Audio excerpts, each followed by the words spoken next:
दोस्तों, बाजीराव और महाराणा प्रताप जैसे नाम इतिहास के पन्नों में अमर है। और वैसे तो हम में से अधिकांश लोगों ने बहादुर पुरुषों और योद्धाओं के बारे में ग्रंथ पढ़ा है, लेकिन उन महिलाओं के बारे में बहुत कम जानकारी है जो स्वतंत्रता के लिए बहादुरी से लड़ी है। तो आज का हमारा ये वीडियो उन्हीं 5 अनसुनी महिला योद्धाओं के बारे में है जिन्हें भारत को कभी नहीं भूलना चाहिए। यह भारत की वही महिलाएं हैं जिन्होंने आज़ादी की लड़ाई लड़ने के लिए तलवारें उठाई। आई होप आपको हमारा ये वीडियो अच्छा लगेगा। अगर आपको हमारा ये वीडियो अच्छा लगे तो हमारे channel what the fact Hindi को लाइक एंड सब्सक्राइब जरूर करें। नंबर 5, माता भाग। दोस्तों, माता भाग को माई भागो के नाम से भी जाना जाता है, जो 1705 में मुगलों के खिलाफ सिख सैनिकों का नेतृत्व करने वाली एक सिख महिला थी। वह युद्ध के मैदान में एक असाधारण कुशल योद्धा थी और सिख धर्म में एक संत के रूप में प्रतिष्ठित थी, जिन्होंने 1705 में मुक्तसर की लड़ाई में 10,000 मजबूत मुगल सेनाओं के खिलाफ 40 सिख योद्धाओं के एक समूह का नेतृत्व किया। अगर बात करें इनके पारिवारिक जीवन के बारे में तो माई भागो का जन्म पंजाब के वर्तमान तरनताला जिले में उनके परिवार के पैतृक गांव झवल कला में हुआ था। माई भागो जन्म से ही कट्टर सिख थी और उनका पालन पोषण एक कट्टर सिख परिवार में हुआ था। माई भागो के पिता मालो शाह को गुरु हरगोविंद के सेना में दाखिल लिया गया था और उनके पिता की तरह माई भागो ने भी हथियार का प्रशिक्षण सीखी। नंबर 4, अब्बक्का रानी। दोस्तों, अब्बक्का का जन्म उल्लाल कर्नाटका में स्थित एक नगर के चोटा राजघराने में हुआ था। चोटा वंश मातृवंशी परंपरा का पालन करता था। जाहिर है कि मातृवंशी परंपरा एक ऐसी सामाजिक व्यवस्था थी जिसमें परिवार की स्त्रियों का ओहदा प्रमुख होता था और संपत्ति व शासन का हक बेटों के बजाय बेटियों को दिया जाता था। इसी परंपरा के मुताबिक अब्बक्का के मामा तिरुमल राय ने उन्हें उल्लाल नगर की रानी घोषित किया। रानी अब्बक्का को युद्ध लड़ने और शासन व्यवस्था संभालने का अच्छा खासा प्रशिक्षण दिया गया था। उनके शासन में जैन, हिंदू और मुस्लिम धर्म के लोग समान रूप से रहते थे। उनकी सेना में भी सभी धर्मों, जातियों और समुदायों के लोग थे।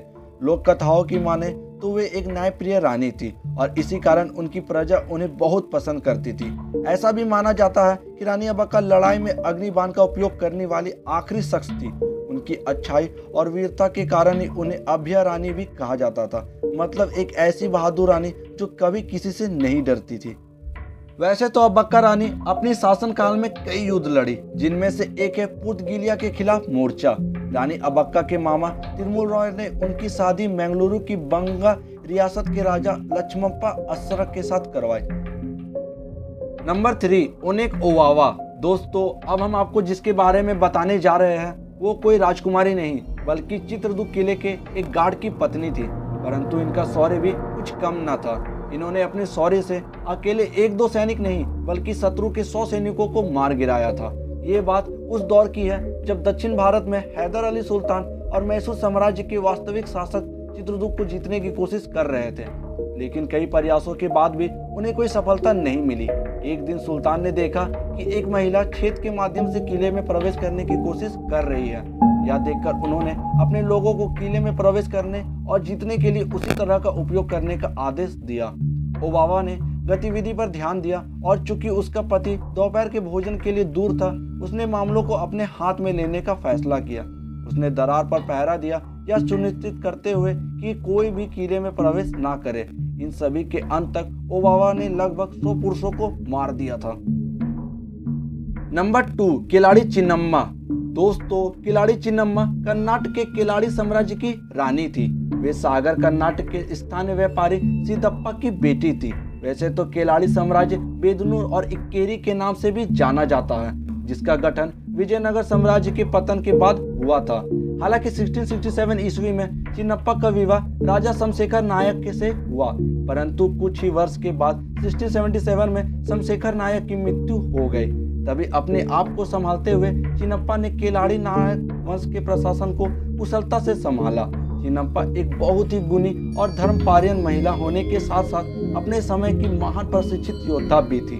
25 वर्ष के अपने शासनकाल के दौरान किलाड़ी में कब्जा करने आए औरंगजेब और उनके नेतृत्व के मुगल सेनाओं को अपने राज्य से खदेड़ दिया था। नंबर 1, रानी लक्ष्मीबाई। दोस्तों, अब तक तो आप सब समझ गए होंगे कि हम किस योद्धा के बारे में बात कर रहे हैं। जी, हम बात कर रहे हैं रानी लक्ष्मीबाई के बारे में, जिसका एक प्रख्यात गीत तो आप सबने सुना होगा कि खूब लड़ी मर्दानी, पर वह तो झांसी की रानी थी। दोस्तों, रानी लक्ष्मीबाई उत्तर भारत में स्थित मराठे शासित झांसी राज्य की रानी थी। उनके पिता वीरपुर के पेशावर दरबार में काम करते थे। रानी लक्ष्मीबाई आत्मरक्षक, घोड़सवारी और तीरंदाजी में भी शिक्षित थी। 1842 में 7 साल की रानी लक्ष्मीबाई का विवाह झांसी के महाराजा गंगाधर राव निवालकर के साथ हुआ।